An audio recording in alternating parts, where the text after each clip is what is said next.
जो अपने घोषणा पत्र में यह लिख के लाया होगा कि हम राम मंदिर का प्राण प्रतिष्ठा करेंगे, हम निर्माण का मार्ग प्रशस्त करेंगे, यानी 140 करोड़ लोगों के जनादेश के साथ वो तारीख आने वाली थी जिस तारीख का इंतजार था। राम का मंदिर कोई इमारत नहीं थी, ये भारत की भव्यता का आगाज था। माननीय सभापति महोदय, आज जब हम लोग इस कालखंड में खड़े हुए हैं तो मुझे लगता है कि जब मैं किशोरावस्था में था और श्री राम जन्मभूमि का आंदोलन प्रारंभ हुआ था, उस महान यज्ञ में जिसमें करोड़ों लोगों ने कई पीढ़ियों तक अपनी आहुति दी, उसकी पूर्णाहुति देखते हुए देखना अपने आप में एक बहुत सुखद अनुभव होता है। और यह काल इसलिए भी अधिक महत्वपूर्ण है कि यह भारत के अमृत काल का ही कालखंड नहीं है, बल्कि श्री राम मंदिर के माध्यम से शताब्दियों से सोई हुई भारत की चेतना के पुनः उठकर अग्रसर होने और विश्व को नया संदेश देने का एक संधिकाल भी है। और इसलिए मैं ये कह सकता हूं कि मेरे मन में एक भाव आया कि यह ऐसा काल था जिसमें बहुत कुछ असंभव लगने वाली चीज भी साकार रूप धारण हुई है। तो मेरे मन में यह भाव आया कि मानो अक्षर सभी पलट गए भारत के भाल के, साकार हुआ स्वप्न हर बला को टाल के, नए क्षितिज उभर रहे हैं अमृत काल के और दिव्य दर्शन हो रहे हैं श्री राम लाल के। मान्यवर, भगवान राम उस भारत की स्व की अनुभूति है जो भारत के स्वतंत्रता के बाद निश्चित रूप से प्रकट होनी चाहिए थी, जो अनादिकाल से भारत में उत्तर से दक्षिण तक, उत्तर में यदि गुरु गोविंद सिंह जी ने गुरुमुखी में रामावतार लिखा तो दक्षिण में तमिल में कंबन ऋषि ने वही रामावतारम नाम से ही लिखा, तो बंगला में कृतिवास ने यदि लिखा तो हिंदी में तुलसीदास ने लिखा, तो उत्तर दक्षिण पूरब पश्चिम से सब तरफ भारत के प्राण को अनुप्राणित करने वाला यह तत्व था। इसीलिए महात्मा गांधी ने भी जिस समय स्वतंत्रता आंदोलन की शुरुआत की तो अपना राजनीतिक दर्शन रखा था राम राज्य, और प्रतिदिन का भजन रखा था रघुपति राघव राजा राम, अंतिम शब्द रखा था हे राम। परंतु हे राम, मैं ये कहना चाहूंगा उन राम को भी प्राण प्रतिष्ठित करने में इतना संघर्ष करना पड़ा जो भारत के समाज से लेके आध्यात्म और मन तक विद्यमान थे, जिसे हम लोग उस आंदोलन के समय कहते थे कि ये तन प्रभु राम का, मन प्रभु राम का, तो हर क्षण बोलिए जय श्री राम की, आस प्रभु राम की, श्वास प्रभु राम की, तो प्रति क्षण बोलिए जय श्री राम की। मगर आगे समस्या ये थी तो हम कहते थे शासन चलाए चाहे सीने पर गोलियां, परवाह नहीं कीजिए शरीर और प्राण की, आए आपदाएं विपदाएं भले कितनी, बनाएंगे हम मंदिर सौगंध श्री राम की। और आपदाओं विपदाओं को पार करते हुए वह सौगंध आज पूर्ण हुई। इसके लिए अनेकानेक लोगों ने बलिदान दिया, देवी दीन पांडे जी से लेके सरदार फकीर सिंह से लेके हजारों संतों से लेके कार सेवकों तक और कोठारी बंधुओं तक। परंतु मैं एक बात कहना चाहूंगा, मैं इस विषय पे कोट करना चाहता हूं। 2003 के नोबेल पुरस्कार विजेता वीएस नायपॉल ने एक किताब लिखी थी भारत के बारे में, इंडिया ए वुंडेड सिविलाइजेशन। उन्होंने कहा भारत एक विचित्र देश है जहां पर कि अपनी संस्कृति को आघात करने वाले विषय को पढ़ाया जाता है और आघात करने का प्रयास किया जाता है, इसीलिए उन्होंने वुंडेड सिविलाइजेशन वर्ड कहा।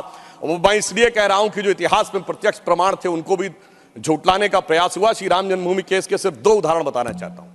जब मुकदमा चला तो ये पूछा गया कि भाई पिछले उदाहरण दीजिए कोई शताब्दियों के, तो विपरीत पक्ष के पास कोई उदाहरण नहीं थे। हमने फॉरेन ट्रेवलर्स के उदाहरण कोट किए। विलियम फिंच नाम का ब्रिटिश ट्रेवलर आया 1610-20 के आसपास, उसने कहीं पर मस्जिद का उल्लेख नहीं किया, सिर्फ मंदिर का उल्लेख किया। फ्रेंच ट्रेवलर आया जोसेफ टिफेंथलर 1720 के आसपास, तो वो कहता वहां पर चबूतरा है जिसमें कि और एक पक्ष में वो मस्जिद की बात करता है और बताता है कि रामनवमी पे लाखों की भीड़ लगती है। परंतु उसके बावजूद एक मजेदार बात बताना चाहता हूं, जब से ब्रिटिश डॉक्यूमेंट आया तो जो पहली एफआईआर ऑफिशियली दर्ज हुई है नवंबर 1858 में, फैजाबाद के थानेदार को रिपोर्ट दी गई है कि 25 निहंग सिखों ने आकर कब्जा कर लिया है, यज्ञ हवन किया है और मस्जिद जन्म स्थान के सब तरफ राम राम लिख दिया। और जानते हो उस पे सभापति महोदय सिग्नेचर क्या है? मुतव्वली मस्जिद जन्म स्थान। अब बताइए, जन्म स्थान पहली एफआईआर में खुद मुतव्वली लिख रहा है और उसके बाद इस विषय को इतना बढ़ाया गया। और स्वतंत्रता के बाद मैं एक बात कहना चाहता हूं, 22-23 दिसंबर 1949 की रात को जब श्री राम लला प्रकट हुए, उसके बाद यह ध्यान देने योग्य बात है, यह समुदायों के बीच के संघर्ष का विषय नहीं था, यह भारत के स्वाभिमान का विषय था। 12 साल टाइटल सूट की मियाद होती है, 12 साल तक मुस्लिम पक्ष सुन्नी सेंट्रल वक्फ बोर्ड उसमें पैरोकार ही नहीं था। 1961 में, दिसंबर 1961 में जब 12 साल पूरे होने में 4 दिन रह गए थे, तब सेंट्रल सुन्नी वक्फ बोर्ड उसमें पैरोकार बना। क्यों? कुछ सेकुलरिस्टों ने समझाया, कुछ लेफ्टिस्टों ने समझाया, और इसका उल्लेख किया कि मोहम्मद साहब ने अपनी किताब में किया है कि मुस्लिम समाज में एक बहुत बड़ा तबका ये मानता था कि हमें इस विषय में पढ़ने की जरूरत नहीं है, परंतु राजनीति के चलते हुए भारत के स्वाभिमान का विषय ये इसका प्रतीक बना।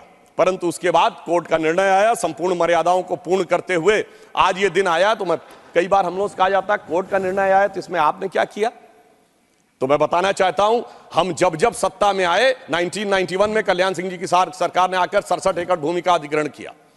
उसके बाद याद करिए खुदाई पर रोक लगा दी गई थी। तो अटल जी की सरकार आई तो नई टेक्नोलॉजी आ गई, ग्राउंड पेनेट्रेशन रेडार, तो रेडार मैपिंग की गई और वो कोर्ट में प्रस्तुत कर दी गई। मतलब ऑपरेशन पे रोक थी, अल्ट्रासाउंड पे तो नहीं थी ना, तो अल्ट्रासाउंड करके दिखाया गया, देखो भाई अंदर क्या है। फिर कोर्ट ने परमिशन दी और उसी खुदाई की हुई 2003 में, और उसके अंदर जो साक्ष्य निकले उसी से 30 सितंबर 2010 का Lucknow bench of Allahabad high court का जजमेंट आया, जिसने गर्भगृह श्री रामलला विराजमान को दिया। अब जब मोदी जी की सरकार आई तो क्या अंतर था, विषय सुप्रीम कोर्ट में आ चुका था। सबसे बड़ी समस्या यह थी कि सुप्रीम कोर्ट में सारी की सारी प्रोसीडिंग सिर्फ इंग्लिश में होती है, और वहां सारे डॉक्यूमेंट्स जो हजारों हजार पेज के थे उनको इंग्लिश में ट्रांसलेट करना था विद ऑथेंटिक डॉक्यूमेंट्स, जिसमें अरबी फारसी के भी थे, संस्कृत के भी थे, सबके थे। तो हमारी सरकार में आने के बाद अगर 60 साल उसमें लगे थे, हो सकता 50 साल इसमें भी लग जाते, क्योंकि बहुत से लोग वकील का चोला ओढ़कर खड़े होकर ये भी कहते थे फलां साल के पीछे ले जाइए इस जजमेंट को। मगर मोदी जी की सरकार ने आने के बाद 24/7 लगाकर सारे के सारे जो डॉक्यूमेंट्स थे उनका केवल 2-3 वर्षों में ट्रांसलेशन किया, और उसके बाद जाके कोर्ट में अर्जी लगाई कि डे टू डे हियरिंग होनी चाहिए, क्योंकि हमारी सरकार तो उसमें विचार करती थी कि हनुमान तेहि परसा करि पुन कीन्ह प्रणाम, राम काज कीन्हे बिनु मोहि कहां विश्राम।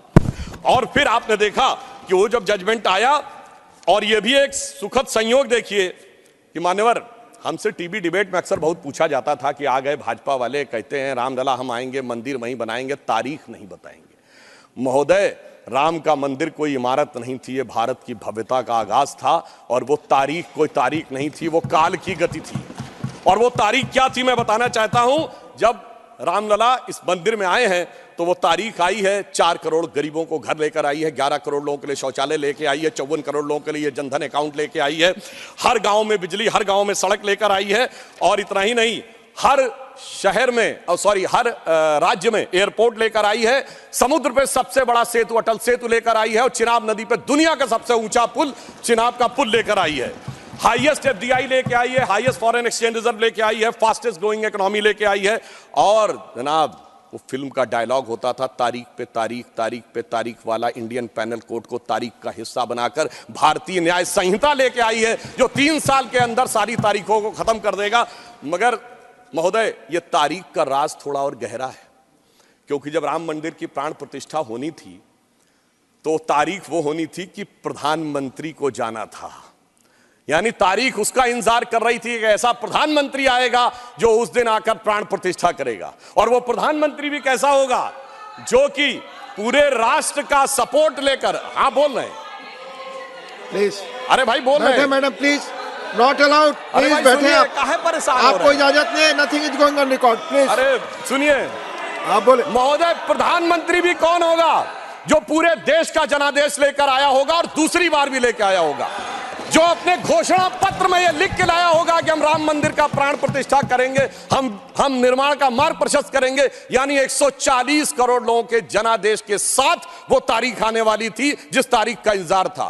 और महोदय, सिर्फ तारीख इतनी नहीं थी मान्यवर, अगर शास्त्रीय ढंग से प्राण प्रतिष्ठा होनी थी तो 11 दिन का उपवास रख के तपस्या भी करनी थी। तो ऐसा भी प्रधानमंत्री आने वाला था जो संकल्प लेकर 11 दिन की तपस्या करे। और मैं महोदय एक और बात कहना चाहता हूं, 11 दिन नारियल का पानी पी के हम में से कितने लोग तपस्या कर सकते हैं महोदय? वो जो हर नवरात्र ऐसे रहता हो उसी के तपस्या का वो अभ्यास होगा। और मैं बताना चाहता हूं, स्वामी गोविंद गिरी जी जो कोषाध्यक्ष हैं न्यास के, उन्होंने जब उपवास तोड़वाया तो उन्होंने कहा मैं तार्किक व्यक्ति हूं, मेरे मन में संदेह था। तो जब इनकी माताजी जीवित थी तो मैंने उनसे पूछा था, तो उन्होंने कहा 40 वर्षों से अभ्यास है ये उपवास रखने का, इसलिए 11 दिन शासकीय कार्य रखते हुए भी वो उपवास कर पाए। ऐसे व्यक्ति की प्रतीक्षा थी तारीख को।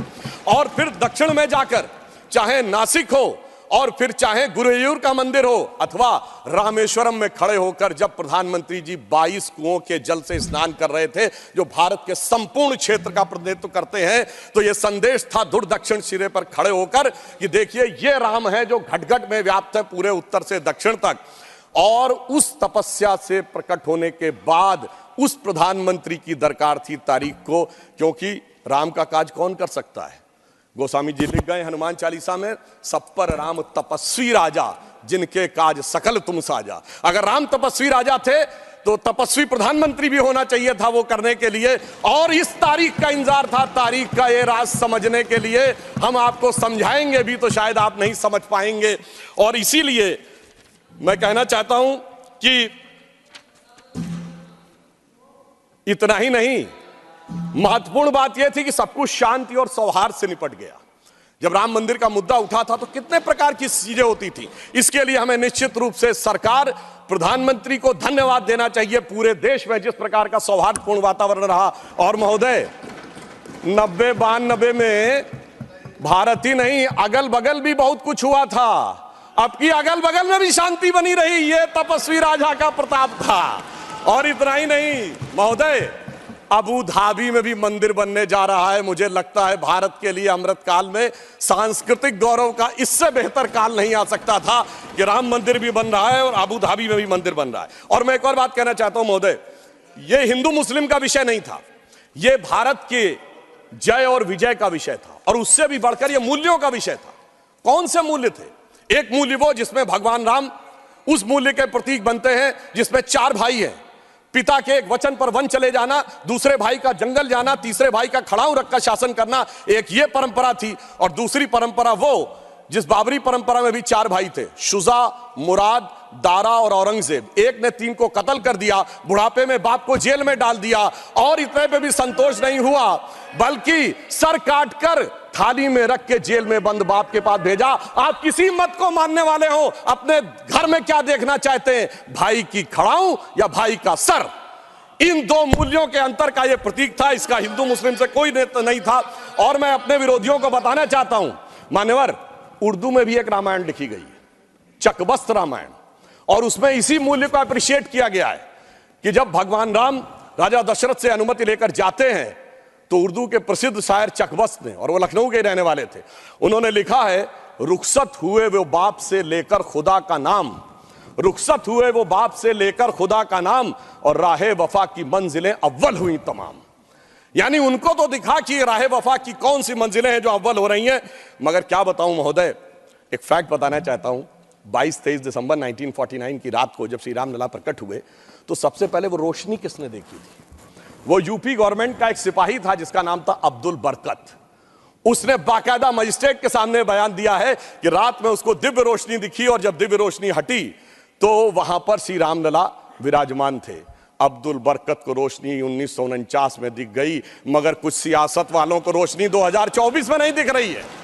और मैं आपको बताना चाहता हूं, बाबरी पक्ष के पैरोकार थे इकबाल अंसारी, और यह उदारता देखिए कि सबको बुलाया गया, विरोध करने वालों को बुलाया गया, ट्रस्ट के द्वारा गोली चलाने वालों को बुलाया गया, और इकबाल अंसारी को भी बुलाया गया। और इकबाल अंसारी प्राण प्रतिष्ठा में आ गए। उनका इकबाल तो बुलंद हो गया, मगर इन लोगों का इकबाल जमींदोज हो गया। और मैं ये भी बताना चाहता हूं, उसका एक कारण है। ऑन द लाइटर नोट, इसको कोई पर्सनल ना ले महोदय, ये कहा जाता है कि हमारे यहां राम का तत्व या ईश्वर का तत्व कौन नहीं समझ पाता है? जो कामी, क्रोधी, लोभी, खलकामी हो। और राजनीति में वो नहीं समझ पाता जो सेकुलर और वामी हो। अब मैं ये बताना चाहता हूं महोदय कि जो लोग कहते हैं भगवान राम ने अपने जीवन में ये मंदिर किस चीज का प्रतीक है, कई लोग एक आध कोई शब्द लेकर बगैर पढ़े हुए, बगैर उस भाषा को जाने हुए अपनी बात कहने लगते हैं। तो मैं बताना चाहता हूं, भगवान राम ने कौन मेरा भक्त है इसका बाकायदा उदाहरण दिया। उन्होंने लिखा है, जात पात कुल धर्म बड़ाई, धन बल परिजन गुण चतुराई। इन 10 चीजों से मैं नहीं मिलता। मैं कैसे मिलता हूं? भक्ति से मिलता हूं। ये सारी 10 चीजें हो किसी के पास और भक्ति ना हो, तो उन्होंने कहा, भगतहीन नर मोहे ऐसे, जल बिन बारिध लागे जैसे। अर्थात अगर ये सब कुछ हो, जात पात कुल धर्म बड़ाई ये हो, भक्ति ना हो, तो ऐसा जैसे बादल हो उसमें पानी ना हो। इसलिए भगवान ने इस बात का संदेश दिया। और मैं एक विषय और कहना चाहता हूं। जब राम मंदिर का निर्माण हो रहा था तो कहा जाता था साहब वैज्ञानिक प्रमाण दीजिए। मैं बस एक बिंदु विज्ञान का भी और बताना चाहता हूं। यह विशुद्ध विज्ञान है, क्योंकि अगर आपने रामचरितमानस के शुरुआती श्लोक पढ़े हो तो उसमें बहुत साफ लिखा, सीताराम गुणगाम पुण्य अरण्य विहारिण्यो वंदे विशुद्ध विज्ञानो कवीश्वरो कपीश्वरो। अर्थात विशुद्ध विज्ञान महर्षि वाल्मीकि ने लिखा। और विज्ञान क्या है? पूछा गया था कि भगवान हुए कब, ये तो बताइए, यहां हुए कि नहीं ये बताइए। अब आप ये बताइए कि आज हम समय कहते हैं, उनका एग्जैक्ट टाइम लिखा है। जैसे आज हम टाइम कह रहे हैं, दिल्ली में कुछ और है, लंदन में कुछ और है, तो एक जीएमटी ग्रीनिच मीन टाइम बताया गया। पर अगर आपसे पूछा जाए टाइम का एब्सोल्यूट मेजरिंग पैरामीटर क्या है, which is equally applicable on earth, moon, solar system and any point in the space, it is only the relative positions of planet। और भगवान राम का वो exact relative positions of planet, जो Einstein का fourth dimension कहा जा सकता है, वो लिखा है कि मेष राशि में सूर्य था, मकर राशि में मंगल था, तुला राशि में शनि था, मीन राशि में शुक्र था। और जब नासा ने अपने प्लेनेटोरियम गोल्ड सॉफ्टवेयर में डाला तो 5114 बीसी की डेट निकल आई। इससे ज्यादा किसी को सबूत चाहिए? विज्ञान का वो सबूत मिला। और इतना ही नहीं, मैं बताना चाहता हूं, जिन लोगों ने अगर पढ़ी हो तो भगवान राम के जन्म के समय लिखा है कि चैत्र मास के समय शरद ऋतु थी। अंगद बताते हैं कि अश्विनी मास यानी आज के अक्टूबर के समय वसंत ऋतु थी। और इतना ही नहीं, कहा गया जब किष्किंधा से भगवान निकलते हैं तो धूमकेतु टकराया था मूल नक्षत्र से। और जब एस्ट्रोनॉमर्स ने इसकी गणना की तो वो ठीक डबल हो जाता है, 14,000 साल पीछे आता है। इसका मतलब प्रमाण देखने हैं तो प्रमाण जमीन के नीचे से भी निकले, शाही फरमानों से भी निकले और आसमान से भी निकले। समस्त मर्यादाओं को पूर्ण करते हुए हमारे ये इस विषय के ऊपर आए। और मैं एक बात और कह दूं, कभी कहा जाता था महर्षि वाल्मीकि ने तो रामायण भगवान राम के पैदा होने से पहले लिख दी थी, और कहा जाता है भविष्य में जाके लिख दी। कहा जाता है गप है, बकवास है, कैसे हो सकता है। महाभारत कहा जाता है वेद व्यास ने भूतकाल में जाके लिखी, वैशंपायन के समय। अरे ऐसा कैसे हो सकता है? मैं पूछना चाहता हूं, 1916 में आइंस्टीन की थ्योरी ऑफ रिलेटिविटी देने के बाद अब time travel forward, time travel backward बकवास है क्या? अगर किसी ने साइंस नहीं पढ़ी है तो उसे समझना चाहिए। मगर मैं ये नहीं कहना चाहता हूं इसको कह के, मैं कहना चाहता हूं हमारे ऋषि त्रिकालदर्शी थे, और ये टाइम ट्रेवल तो बहुत छोटी बात थी जो अब धीरे धीरे लोगों को समझ में आ रही है। और मैं एक विषय और कहना चाहता हूं, हम सब ने भगवान राम के मंदिर तो देखा, वहां पर दूसरा सबसे बड़ा मंदिर कौन सा? हनुमानगढ़ी का। आपने हनुमान जी के सैकड़ों हजारों मंदिर देखे होंगे इस देश में, लवकुश का मंदिर देखा है कभी? नहीं। हमारे यहां पुत्र का महत्व नहीं है, शिष्य का महत्व है, भक्त का महत्व है। हमारे यहां बायोलॉजिकल सक्सेशन का महत्व नहीं है, स्पिरिचुअल सक्सेशन का महत्व है। इसीलिए द्रोणाचार्य के बेटे का स्थान ऊंचा नहीं है, शिष्य का स्थान ऊंचा है। इसीलिए हम हर जगह गुरु शिष्य परंपरा की बात करते हैं, पिता पुत्र परंपरा नहीं होती। भगवान राम का चरित्र इस बात का उदाहरण देता है कि हर जगह आपको हनुमान जी के मंदिर मिलेंगे, वो भी राम से ज्यादा मिलेंगे। और मैं अंत में यह कहना चाहता हूं महोदय, एक बार एक डिबेट में वो कहने लगे कि भाई you are talking about the Ram temple, how does Ram temple fits in the 21st century emerging India who aspires to become a technologically advanced and become the economic superpower with the youngest population, where does Ram Mandir fits in that? मैंने कहा सुनिए महोदय, हम 21वीं सदी में भारत को सिर्फ इकोनॉमिक, इंटेलेक्चुअल या मिलिट्री सुपर पावर नहीं बनाना चाहते, हम वर्ल्ड लीडर बनाना चाहते हैं। और जब वर्ल्ड लीडर बनाना चाहते हैं तो it should symbolize the certain set of values which will inspire the world. और अगर सारे श्रेष्ठतम मानवीय मूल्यों का प्रतीक कोई एक होगा तो वो भगवान राम का मंदिर होगा, जो विश्व के सबसे श्रेष्ठतम मानवीय मूल्यों का प्रतीक होगा। कैसे? मैं आधुनिक जियोपॉलिटिक्स से बताना चाहता हूं। आज कोई एक देश किसी पर अटैक कर रहा है, रशिया यूक्रेन की लड़ाई चल रही है, चाइना का ताइवान के साथ प्रॉब्लम चल रहा है, इराक और उसका चला। क्या है डिप्लोमेसी में? नंबर 1 एनेक्सेशन, दूसरे देश को मिला लो। दूसरा है सब्जुगेशन, वहां अपना डिप्यूटी अपॉइंट कर दो। और तीसरा है डोमिनेशन, उसके साथ संधि साइन कर लो। भगवान राम ने क्या लंका को जीतने के बाद एनेक्सेशन किया? नहीं। क्या वहां पर कोई अपना डिप्यूटी बैठाया यानी सब्जुगेशन किया? नहीं। कोई ट्रीटी साइन कराई, डोमिनेशन किया? नहीं। तो मैं कह सकता हूं आज के जियोपॉलिटिक्स वर्ल्ड में जब क्लैश ऑफ सिविलाइजेशन कहा जाता है तो उसका प्रतीक वो राम मंदिर दिखेगा, जो पूरी दुनिया को बताएगा कि पीसफुल कोएग्जिस्टेंस कैसे हो सकता है बगैर एक दूसरे से लड़े हुए। इसलिए मैं कह सकता हूं 21वीं सदी का महान भारत बगैर राम मंदिर के संभव ही नहीं है।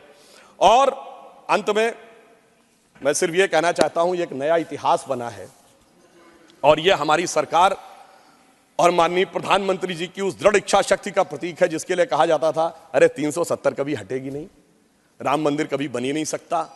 मगर ये वो लोग कहते हैं जो फूलों के हार पहनते हैं। हमारे प्रधानमंत्री जी अंगारों के हार पहनते हैं, और जो अंगारों के हार पहनते हैं वो इतिहास को बदलने में निश्चित रूप से सफल होते हैं। इसलिए मैं अंत में ये कहना चाहता हूं, अपनी सरकार को बधाई देते हुए, श्री राम जन्मभूमि न्यास ट्रस्ट, हमने बहुत साफ कहा था हम मंदिर नहीं बनवा रहे, मंदिर न्यास बनवा रहा, हम सिर्फ मार्ग प्रशस्त कर रहे हैं। दूसरों ने कहा था कि हम वो बनवा रहे हैं, तो हम सिर्फ उनके लिए कहना चाहते हैं प्रधानमंत्री जी की तरफ से कि अंगार हार उनका जिनकी सुन हाँक समय रुक जाता है, अंगार हार उनका जिनकी सुन हाँक समय रुक जाता है, आदेश इधर कर देते हैं इतिहास उधर मुड़ जाता है। धन्यवाद।